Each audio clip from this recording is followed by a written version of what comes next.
I did too, last Sunday night. It has been a rough week. Muscle relaxers help, but I don't have any. then you don't get to do anything else. I, I'm very sensitive, I guess, to medication. I take a muscle relaxer, I just fall out.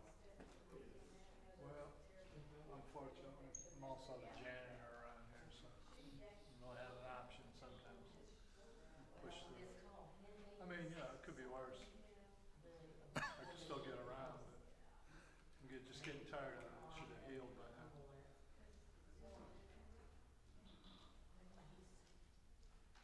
Well, all I can tell you is just cuss God and die. Which is the reason why God took everything from Job except, I should say Satan took everything from Job except his wife. He's useful to the cause. Yeah.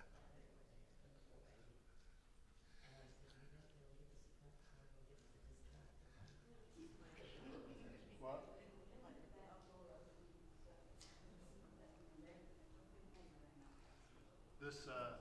These pants are actually matching pants to a suit, but my wife won't let me wear the coat. I'm too loud.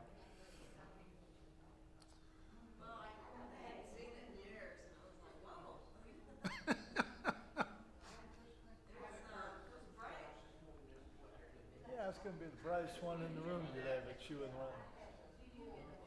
You're always the brightest in the room.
Good morning.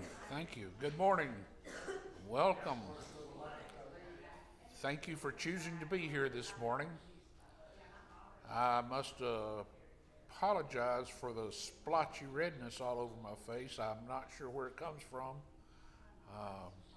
but occasionally it pops up and it burns, and I'm uncomfortable with it. But reminds me of that joke I heard in the third grade. You remember the somebody asked me, "Does your face hurt?" I said, "No. Why?" He said, "Well, it's killing me." So I'm sorry if my face is killing you this morning, but that's probably not that much different than any other morning. 1 Peter chapter 5, beginning at verse 1.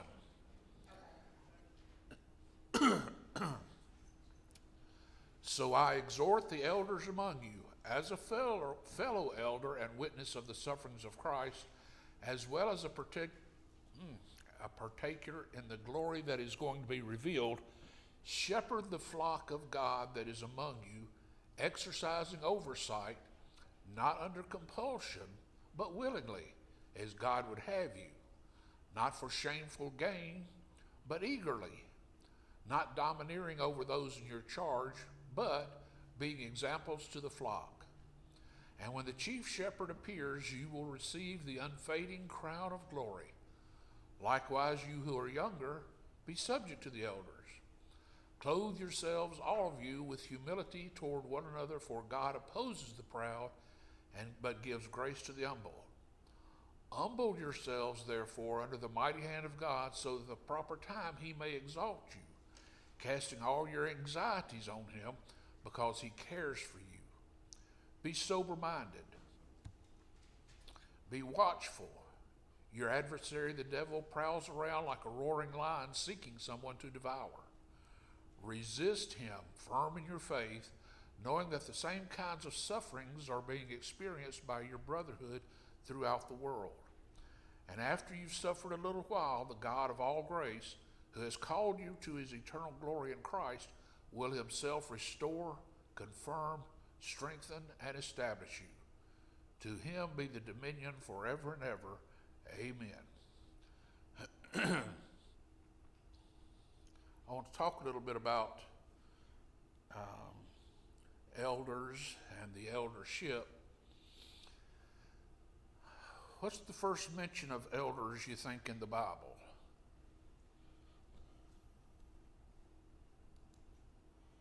Actually, go back to Moses, I think. Bingo.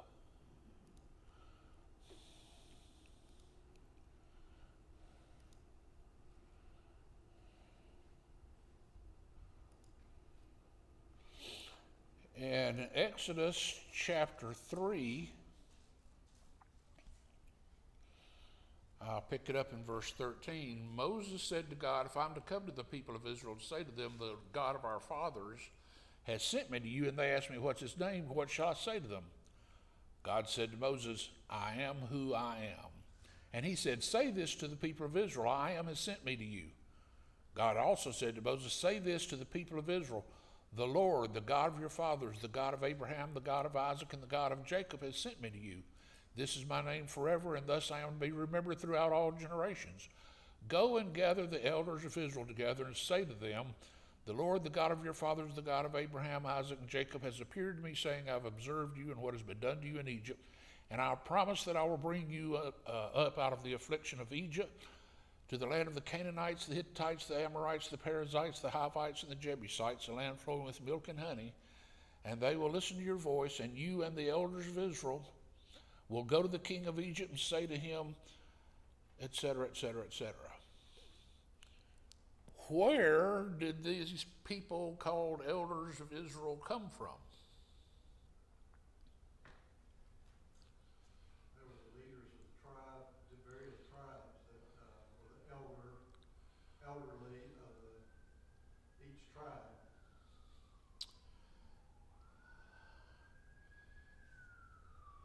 Let's talk about dispensations for just a moment, because this is in the transition period between dispensations. What is, when we say the dispensations, we're looking at patriarchal, Mosaical, and Christian. What is a dispensation? Have you ever heard of somebody in your class gets a special dispensation? That was a cute way of saying teacher's pet. What's a dispensation? Change, exception. Sir? Change, an exception. It is a change, or it can be a change. A dispensation is an administration. The administration of the patriarchs, the administration of the law of Moses, the administration of Christ. Dispensation is, here's an administration, and things are administered differently under the patriarchal administration than they are under the law of Moses, and different again under the leadership of Jesus. What happened to the patriarchal dispensation?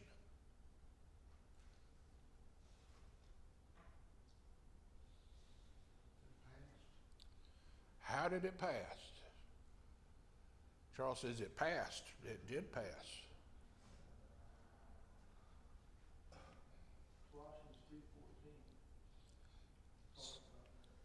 What does it say, sir? Blotting out the handwriting of the ordinances that was against us, which was contrary to us, and took it out of the way, nailing it to his cross. And having small principalities and powers, that he made a shew of them openly, trumpet over them in. That was the passing of the Mosaical dispensation. What happened to the patriarchal dispensation? It ended with the demand for a king. If I, Well, the patriarchal dispensation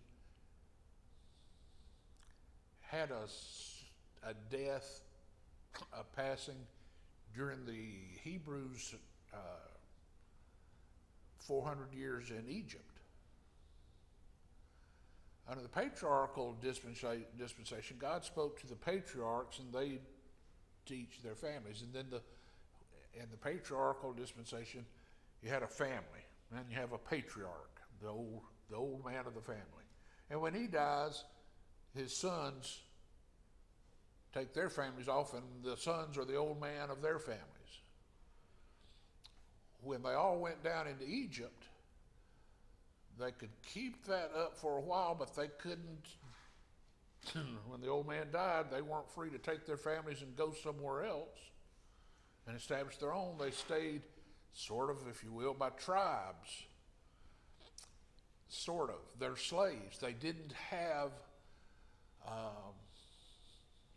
authority or the free will to move about and govern themselves as they wanted. Elders sprang up. These would be the older men who were considered by the others to be holy, righteous, spiritual, level-headed, even, fair, and they looked to them as being authoritative. You got a problem, you take it to the elders. You need guidance on what we're supposed to do, you go to the elders. It wasn't apparently an official office. Men were not appointed to it. They just sort of grew up and became the kind of man that characterized elders, and he became numbered among the elders. Not appointed, not elected. He became a leader because of the characteristics and by God's grace, by God's appointment. When they leave Egypt, this holds true. We'll look at Numbers chapter 11.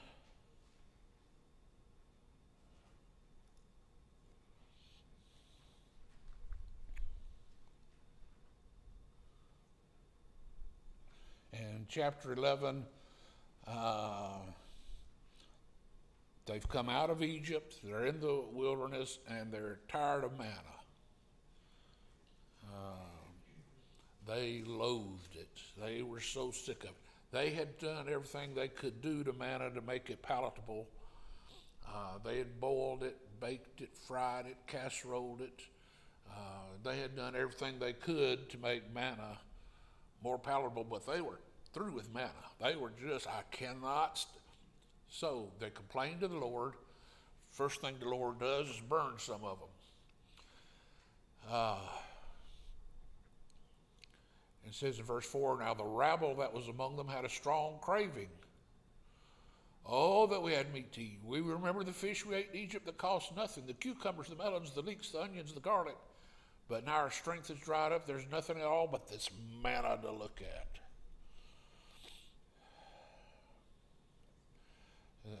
man was like coriander seed, and its appearance was that of bdellium. The people went about and gathered it and ground it in hand mills, or beat it in mortars and boiled it in pots and made cakes of it. That's where I say they did everything they could know to do with it.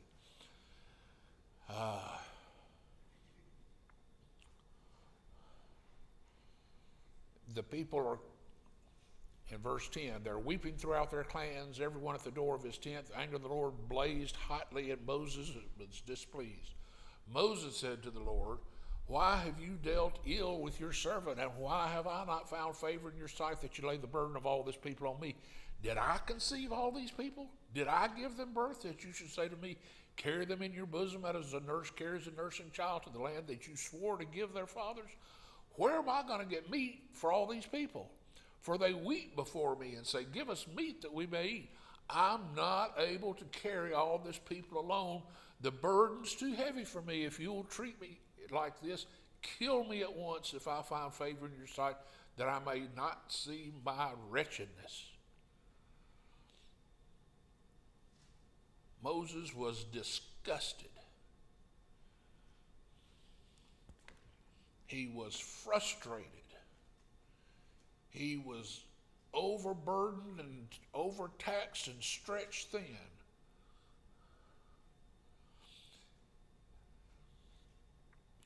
Have you ever felt that way as a parent?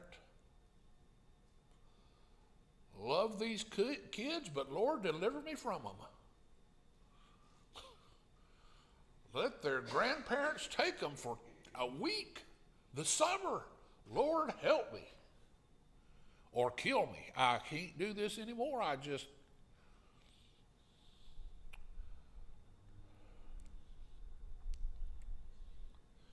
Then the Lord said to Moses, gather for me 70 men of the elders of Israel, whom you know to be the elders of the people, and officers over them, and bring them to the tent of meeting, and I will let them take their stand there with you. And I will come down and talk with you there, and I will take some of the spirit that is on you and put it on them, and they shall bear the burden of the people with you, so that you may not bear it alone yourself. Say to the people, consecrate yourselves for tomorrow, and you shall eat meat, for you have wept in the hearing of the Lord, saying, who will give us meat to eat? For it was better for us in Egypt. Therefore the Lord will give you meat, and you'll eat. You shall not eat just 1 day, or 2 days, or 5 days, or 10 days, or 20 days, but a whole month, until it comes out of your nostrils and becomes loathsome to you, because you rejected the Lord who's among you and have wept before him, saying, why did we come out of Egypt?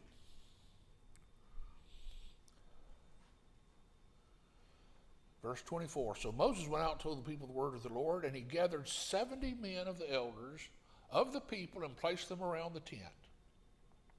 Then the Lord came down in the cloud and spoke to him, and took some of the spirit that was on him and put it on the 70 elders. And as soon as the spirit rested on them, they prophesied, but they didn't continue doing it.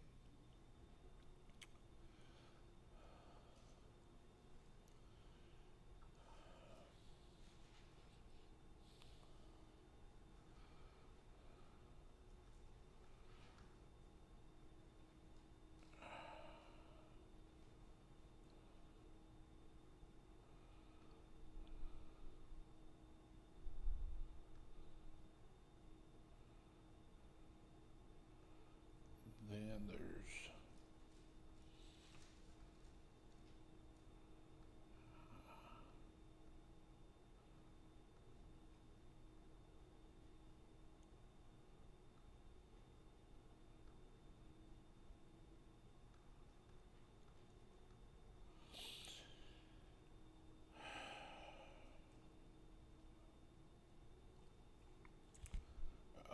let me look back in Exodus here.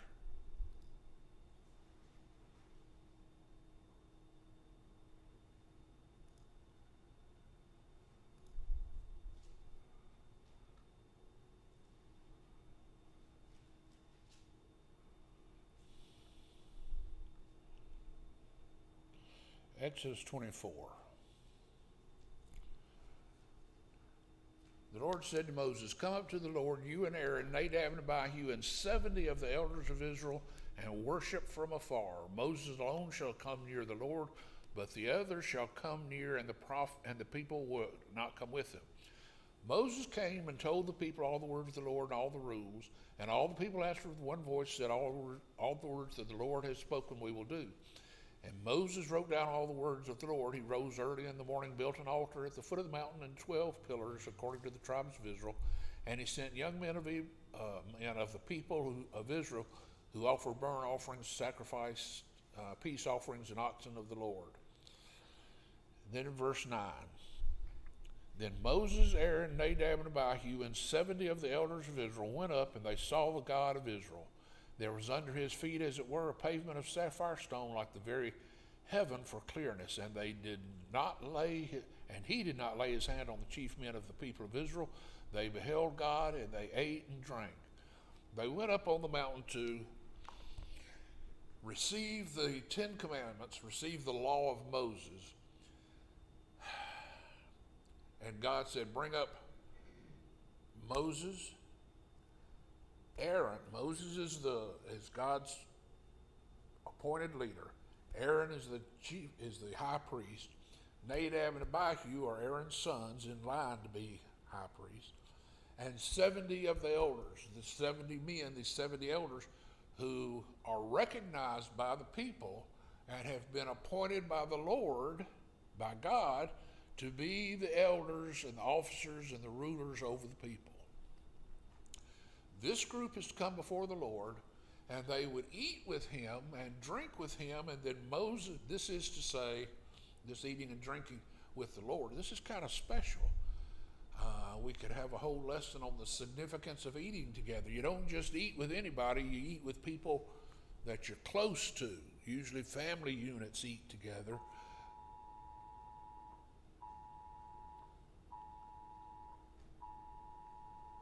There's Amber alarm, Oh. obviously. Oh, thank you. Warner Robins. Oh.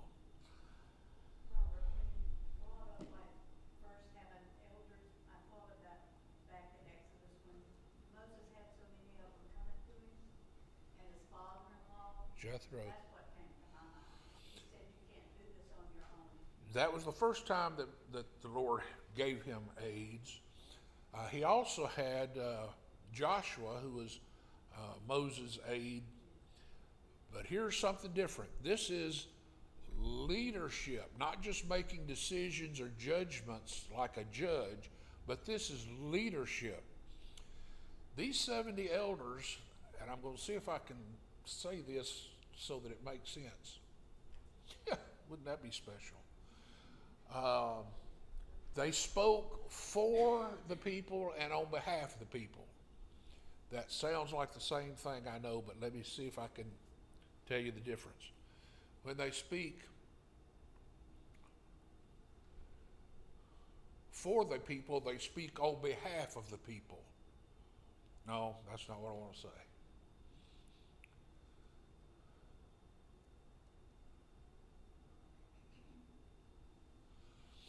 When they speak for the people, they speak as a leader speaks for his followers. As Joshua spoke when he says, but as for me and my house, we will follow the Lord, he didn't go and meet with them and they have a discussion about it. He just said, here's what we're going to do.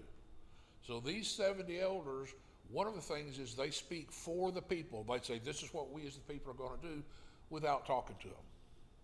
As leaders, they say, this is the direction we're going. They could do that because the people have placed their trust in them and they have submitted to their leadership saying, we will follow. And if you 70 men decide this is the way we're going to go, I may have a different thought about it, but that's irrelevant. Y'all have decided on this and we've decided to let y'all choose these things, so we're going. They spoke on behalf of the people. If the people had something they wanted to say, if the people had something that was going on and they wanted to have it considered by the leadership, they would speak to them, and the elders would speak on behalf of people. Such as when they went with Moses before Pharaoh, they spoke on behalf of the people. Here's, let us go. So you see the difference? One is a leadership we're leading, and the other is, I want to tell you what the people are thinking. They spoke for the people and on behalf of the people. So when they met with God on the mountain to receive the law of Moses, they were there to say, because they're eating with God, we submit to your authority, we will follow you and obey your laws and commands. What are they? Now there's a commitment. We will do what you say. What do you want us to do? They didn't have the rules first and then say, okay, we got a couple of points here we might not agree with, but overall we'll take it. They said, we will obey you, we will follow you, we'll obey your rules and your regulations, your laws, your statutes. What are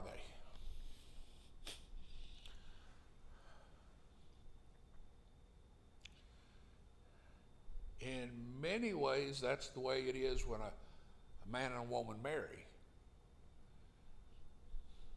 She submits to his authority without knowing maybe what it's going to be in every situation.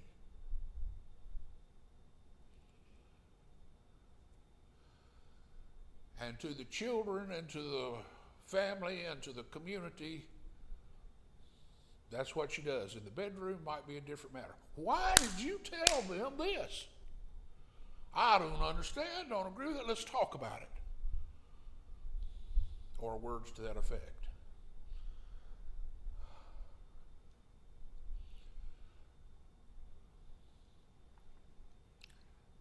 This system of eldership continued throughout the kings, throughout the Levitical priesthood, into the New Testament. Wherever the Jews were, there were elders.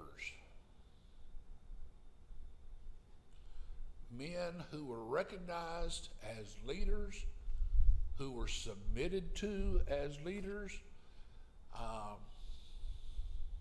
It was not uncommon, even in among other nations. When Lot pitched his tent towards Sodom, he sat with the men at the gate. He didn't have anything to do, and there was a bunch of men sitting around the gate, and he sat down with them. This is where this was the probate office. This was the judge. This is where everything was kind of decided. If men, this was particularly true among the Jews, but it also apparently was true among other people. If two men had, if one man bought some land from another, and they agreed, they went to the elders and told them about it.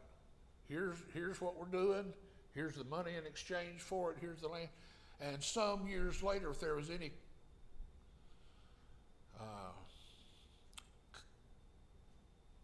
question about it, you go to the elders. Do you know anything about it? Oh, yeah. Yeah, we know about it. This is what happened. This is what took place. That was a legal transfer of the land.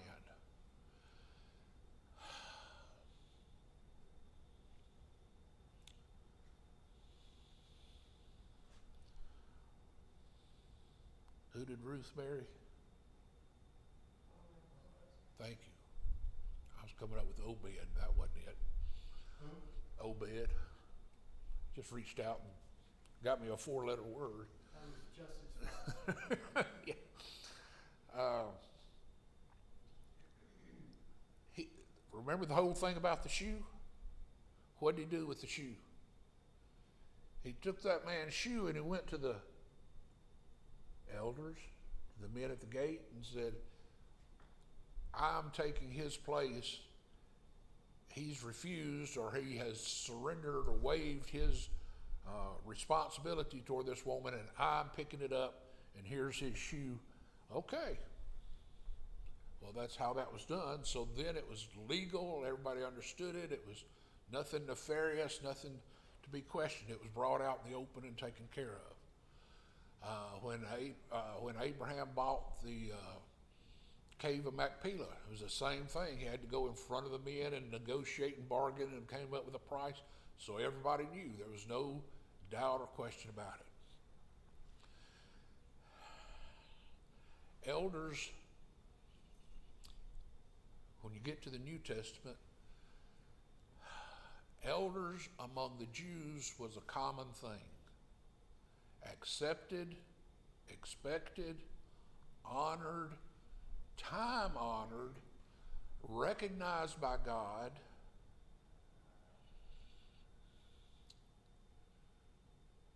When the church was established, where did the first elders come from? We read where Paul gives Timothy and then Titus instructions on what kind of men, the characteristics they were to appoint, but this was to appoint even in the Jewish or the Hebrew churches as well as the Gentile churches, because the Gentiles may not at that time have had a system of elders because they had established kingdoms and kings and so on and so forth, and that's where government was taken care of. But the Hebrews still, and the Jews still had the elders. When the church was established, it was not a difficult thing to know who the elders were. They were the men who were previously elders, recognized men as spiritual leaders, authoritative. They became the elders of the church. These were the kinds of men, Paul said to Titus and to Timothy, these are the characteristics these men possess. These are the characteristics you need to be looking for. These are the men who possess these characteristics are the ones to be appointed as elders. Does that make sense? Does that make sense? Does that make sense? This is a brief overview of elders from the beginning where they're mentioned in Exodus chapter 3 all the way into the New Testament.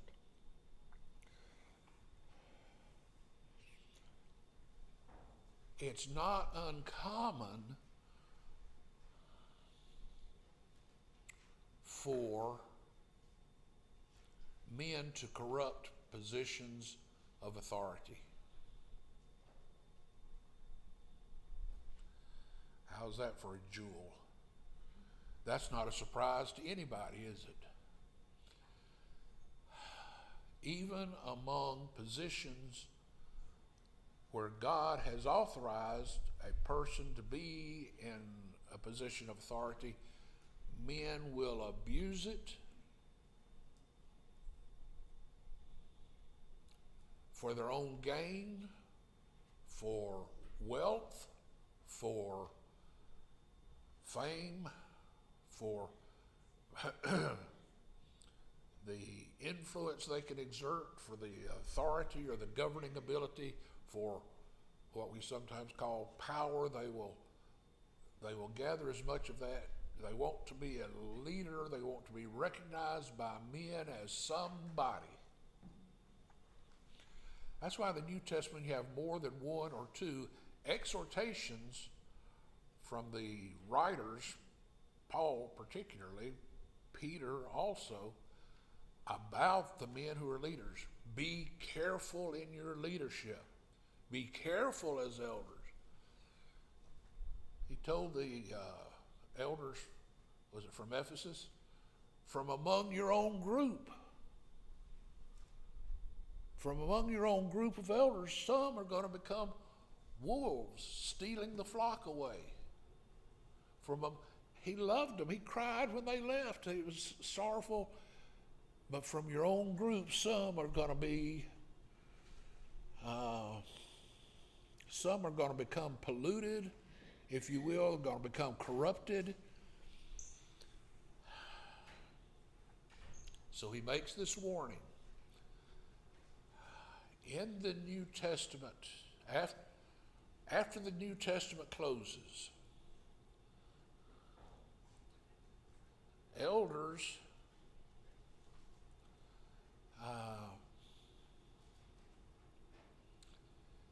of various congregations would begin to meet together and select a leader over the group of elders. This is not authorized in Scripture, but this is what happened, and that's what gave rise to the Pope of the Roman Catholic Church. This is what gave rise to the cardinals. These are elders over elders over elders until you have a pope. This was the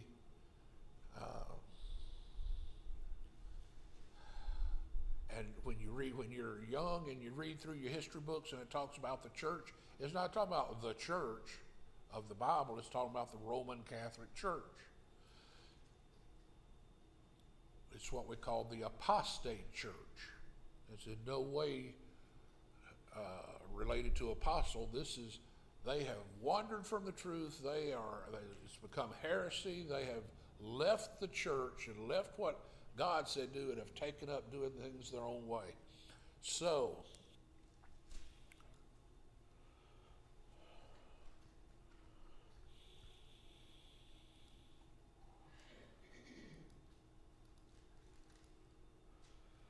now I want to go back and look at this.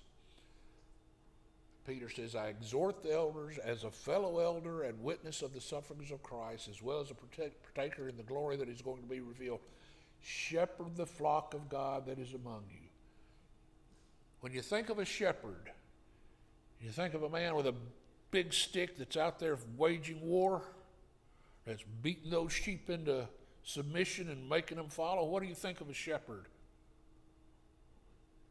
He's a defender and a leader, and he gently leads and prods and guides. And I think we usually think of a kind person,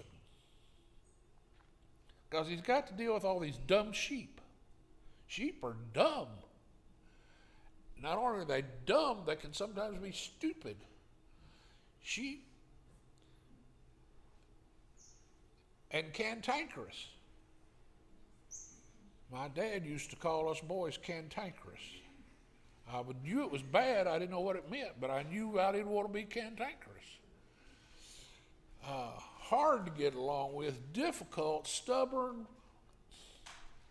and sheep do it innocently, just like children. Don't mean to be that way. It's just, I'm not real sure what I'm supposed to do here. I'm going to do something. He said, shepherd the flock of God that is among you, exercising oversight.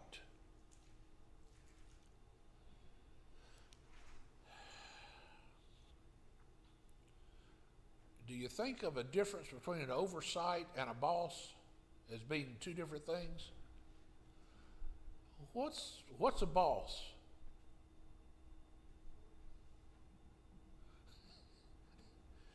That hand gesturing from the peanut gallery back there, pointing at people. We're not going to go with that. What is a boss? Person in charge. And you better know it. Person in charge, and you better know it. And if you look like you might have forgotten it, he'll be right there to make sure you remember it. What's an overseer? Overseer is more someone who's who's watching to see if you need help. You've been hired to do your job. You've been trained to do the job. You have manuals, you have references, you have everything you need. Now go ahead and do your job. I'm not going to stand there and help you press the keys and help you turn the pages. And an overseer just says, anybody need help? Come on, you kind of falling behind, pick up. They're not there to beat you, but to kind of oversee and give support and aid and direction. An overseer, exercising oversight, not under compulsion, but willingly as God would have you, not because you have to. Did you ever feel like you were being a parent because you had to? I don't remember exactly the movie. This one was not a cowboy movie, but Steve Martin was in it. And he was the husband, and his life was they had kids and they had problems, and his life was, he was getting run down, and he and his wife were having a talk, and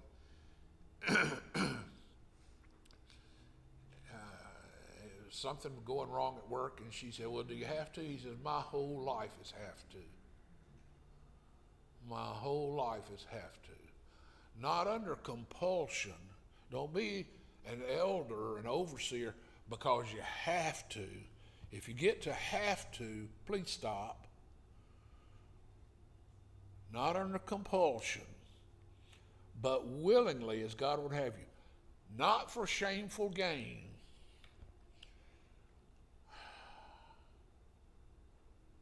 What does that mean? In the days of the early church, as I have read, it would appear that elders may have actually received compensation. Indeed.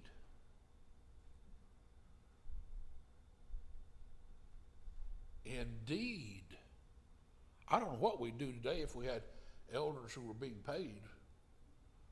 What? You talk about not under compulsion. This is not for, I'm trying to read it in my Bible because I think I grew up in King James, filthy lucre, and I didn't ever know what filthy lucre was, but shameful gain. You're not doing it because this is how you earn a living and you're going to get rich at it. You may have quit a job. There may be so many things going on that we need to pay men to be on hand all the time. There's nothing wrong with paying men to be elders if it's needed. If they are sacrificing otherwise to serve in the, that's a good thing to do. But there may be a stipend in it, like some board members of some companies and corporations. There's a stipend. There's a monetary amount given to them for serving, for bringing their talents to the table. But eagerly, not domineering over those in your charge.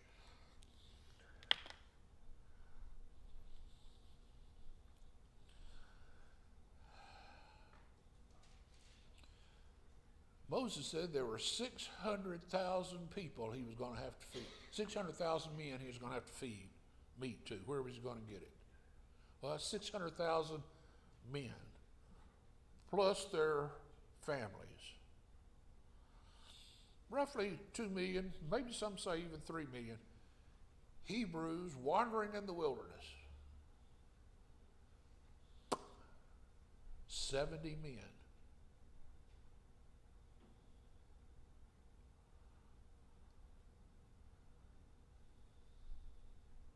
That seems like being stretched a little thin.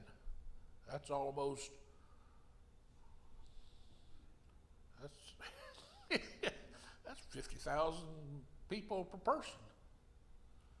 I've seen congregations where 7 elders couldn't manage 200 members.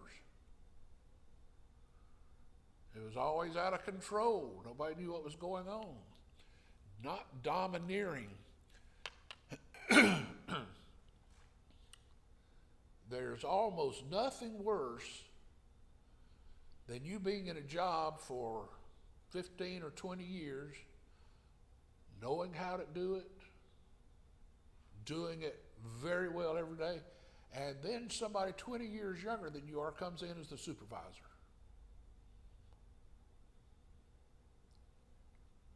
The last thing that person needs to be doing is telling you what to do, how to do it, when to do it. They just need to be there as support. Make sure you have what you need. A problem solver. They're having trouble getting this to do their job. They're having trouble getting somebody else down the line or up. You got to smooth those things out.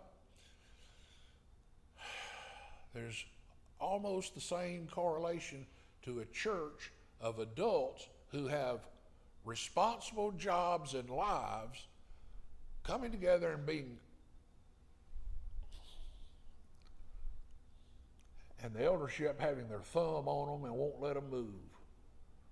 Won't let them talk, won't let them teach, won't let them, treating them like infants, treating them like children. Grown, adult Christians can do what God told them to do with very little supervision.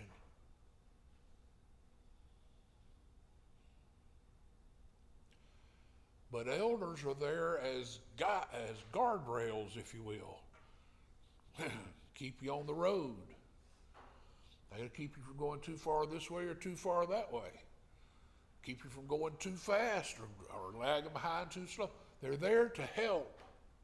They're not there to micromanage, or shouldn't be. But being examples to the flock. When the chief shepherd appears, okay, Jesus is the chief shepherd.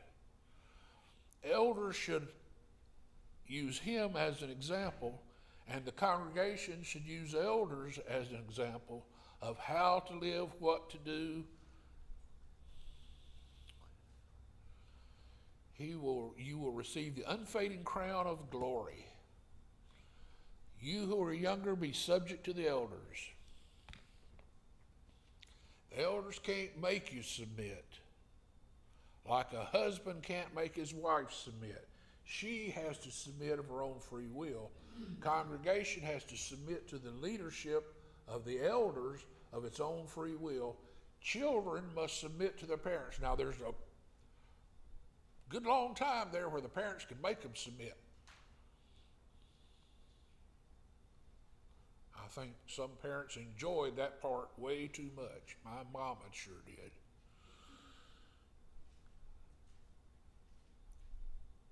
But if you all live together long enough, that boy is going to get to be bigger, stronger, faster than Dad, and Dad's physical making him submit days are over. If Dad didn't learn to lead in some other way, Dad's going to be left behind, left out, maybe even get beat up. Because he can't make that big boy do what he tells him to anymore by beating him up. There must be some kind of leadership style where the son submits willingly because the father is worth following. He has authority, I recognize it. He has good judgment. He does what he does with my best interest in mind. And sometimes it doesn't go well, but I know he's trying to do right, and I'm going to follow him because most of the time it does. And I'm much better off following and submitting. Submitting is voluntary, and it's important and necessary for the authority to work, for the one in leadership to be effective. We haven't really got around to this, but it's always been a question in my mind. I don't think there's any dispute that elders are a very necessary part of God's organization for his church. So does that mean that a church without elders is not within the spiritual or scriptural authority of the Lord? That's a very good question. Did you hear that? Okay, everyone seems to have heard the question. Would anyone like to comment on it before I go off on a tirade? I will say that I have been in both situations on more than one occasion. And churches without elders tend to have a greater issue with leadership, decision-making, Authority. and creates a lot of problems that I've never seen present in a church with elders. And it has often crossed my mind, we're very, very intent on being a scriptural church. question has frequently come to me, and nobody's ever really given me a solid answer. It's one that we kind of avoid. If we do not have elders, particularly when there are individuals who are qualified but don't seek the work, or there's other churches in the area who have elders, are we really a legitimate body of Christ if we do not have, or if we're not guided or by a body of elders?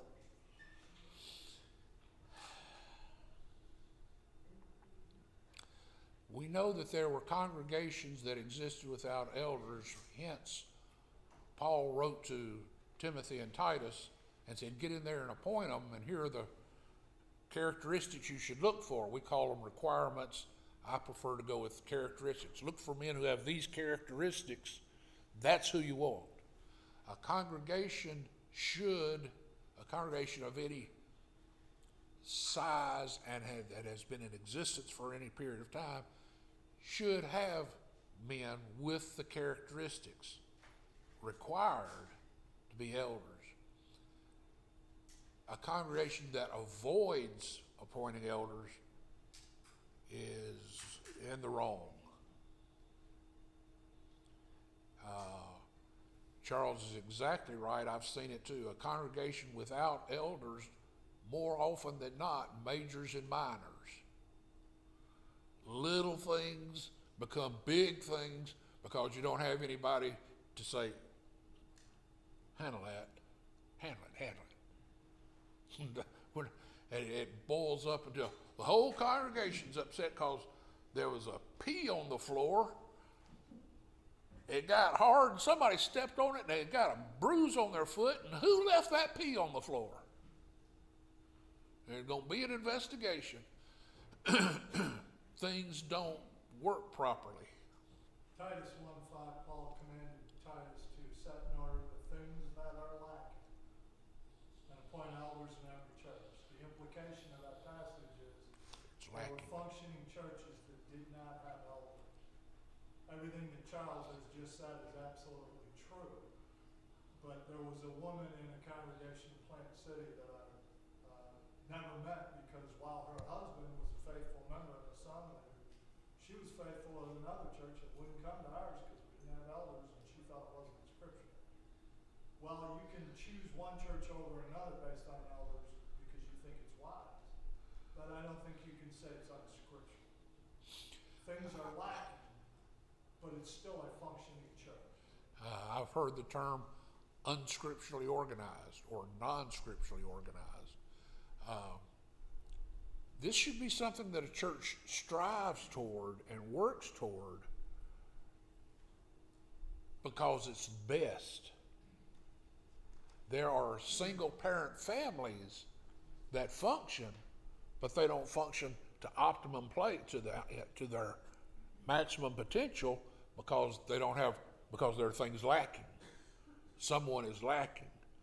If there is a lack of desire in a congregation for elders, that's a problem. And I'm glad Charles stepped in, because I was going to say we need to be thinking of this, working toward it, encouraging men who might otherwise be qualified, have the characteristics, but are not willing.